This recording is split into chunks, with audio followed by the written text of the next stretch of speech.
Assalamualaikum warahmatullahi wabarakatuh. Selamat sore teman-teman PGS 18 A2. Di sini saya Dewi Suryana, NIM 18862060027 dari kelompok 8 akan menjelaskan materi mengenai implementasi aplikasi Google Classroom dalam pembelajaran SD di masa pandemi COVID-19. Pengertian e-learning sendiri yaitu suatu istilah yang dapat kita temukan dalam dunia komputer atau internet.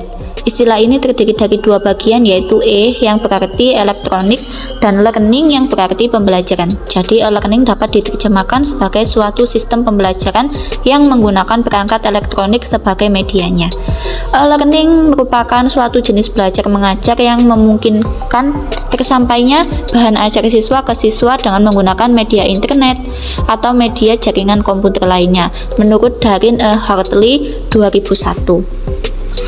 Untuk selanjutnya, fungsi e-learning ada 3, yaitu yang pertama suplemen, komplement, dan substitusi. E-learning dikatakan berfungsi sebagai suplemen jika peserta didik memiliki kebebasan memilih apakah akan memanfaatkan materi pembelajaran elektronik atau tidak. Dalam hal ini tidak ada kewajiban atau keharusan bagi peserta didik untuk mengakses materi pembelajaran elektronik. Lalu yang kedua, fungsi sebagai komplement. E-learning dikatakan berfungsi sebagai komplement jika materi pembelajaran elektronik diprogramkan untuk melengkapi materi pembelajaran yang diterima peserta didik di dalam kelas. E-learning sebagai komplement berarti materi pembelajaran elektronik diprogramkan untuk melengkapi materi pengayaan atau remedial. Yang terakhir yaitu fungsi sebagai substitusi. E-learning dapat dikatakan sebagai substitusi jika e-learning dilakukan sebagai pengganti kegiatan belajar, misalnya dengan menggunakan model-model kegiatan pembelajaran. Google Classroom. Google Classroom merupakan suatu aplikasi yang disediakan oleh Google for Education untuk menciptakan ruang kelas dalam dunia maya. Aplikasi ini dapat membantu memudahkan guru dan siswa dalam melaksanakan proses belajar dengan lebih mendalam. Menurut Abdul Bakir Hakim, Google Classroom adalah layanan berbasis internet yang disediakan oleh Google sebagai sebuah sistem e-learning. Biasanya bisa digunakan untuk mengumpulkan tugas-tugas yang diberikan oleh siswa dan memberikan sebuah materi. Untuk selanjutnya yaitu fungsi Google Classroom yang akan disampaikan oleh teman saya yaitu Mbak Mesiati, NIM 18862060028. Baik, selanjutnya saya Mesiati akan menjelaskan tentang fungsi dari Google Classroom. Yaitu yang pertama adalah dapat membantu memudahkan guru dan siswa dalam melaksanakan kegiatan belajar mengajar dengan lebih mendalam. Yang kedua yaitu siswa maupun guru dapat mengumpulkan tugas, mendistribusikan tugas, dan berdiskusi tentang pelajaran dimanapun tanpa terikat batas waktu ataupun jam pelajaran. 3. Proses pembelajaran lebih menarik dan lebih efisien dalam hal pengelolaan waktu dan tidak ada alasan lagi siswa lupa tentang tugas yang sudah diberikan oleh guru. Adapun langkah-langkah penggunaan dari Google Classroom yaitu yang pertama, buka www.classroom.google.com lalu klik sign in untuk memulai membuka ruang kelas pada Google Classroom.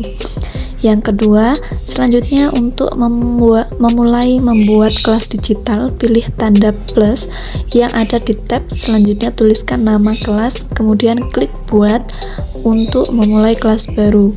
Yang ketiga, klik lanjutkan untuk memulai membuat kelas dengan menggunakan Google Classroom.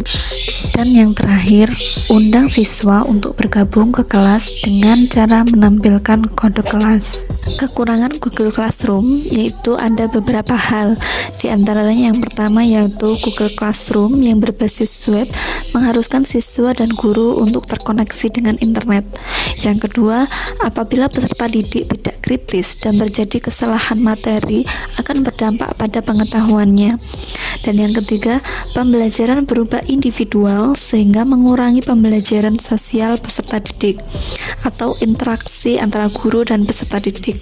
Dan yang terakhir, membutuhkan spesifikasi hardware, software, dan jaringan internet yang tinggi. Selain dari beberapa kekurangan tersebut, terdapat kelebihan dari Google Classroom. Di antaranya, mudah digunakan atau praktis. Yang kedua, menghemat waktu. Ruang kelas Google dirancang untuk menghemat waktu.